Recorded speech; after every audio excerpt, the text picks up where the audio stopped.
এবং diploma in মিডওয়াইফারিকে স্নাতক বা ডিগ্রি পাস কোর্স সমমান ইস্যুতে আজকে আয়োজিত বিক্ষোভ সমাবেশ ও বিএনএমসি ব্লকেট কর্মসূচির উপলক্ষে আমরা আজকে একত্রতা পোষণ করে এখানে অবস্থান করছি।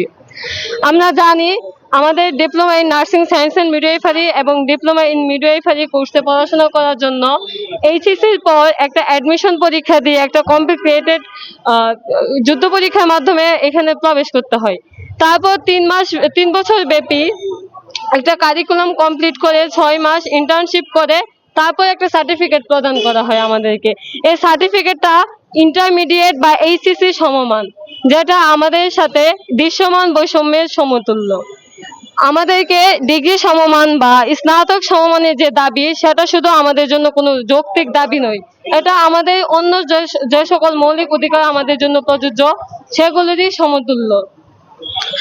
আমাদের বাংলাদেশের সংবিধানে কারোর মৌলিক অধিকার ঠিক যেমন তার কাছ থেকে ছিনিয়ে নেওয়া যায় না, ঠিক তেমনি ভাবে আমাদের এই ডিগ্রি সমমান বা স্নাতক সমমানের যে ইস্যুটি বর্তমানে চলছে, সেটা থেকে আমাদেরকে বঞ্চিত করা যাবে না। আমরা সকলে এটার জন্য যোগ্য। আমরা সেই যোগ্যতা অর্জন করে আমাদের সার্টিফিকেট অর্জন করি, তাহলে কি জন্য আমাদের সাথে বৈষম্য করা হয়? এটা আমাদের উপদেষ্টার নিকট, আমাদের স্বাস্থ্য উপদেষ্টা নুরজাহান ম্যাম, তার কাছে আমার প্রশ্ন থেকে গেল। আমাদের মাননীয় প্রধান উপদেষ্টা ইউনূস স্যার বলেছেন যে দেশের অর্থনৈতিক কাঠামোর উন্নয়নের জন্য নার্সের ভূমিকা অনস্বীকার্য।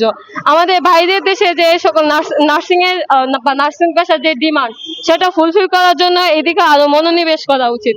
কিন্তু আমাদের যদি শিক্ষাগত মান বা প্রফেশনাল মানে উন্নত না করা হয়, তাহলে আমরা কিভাবে অর্থনৈতিক অবকাঠামোতে ভূমিকা পালন করব?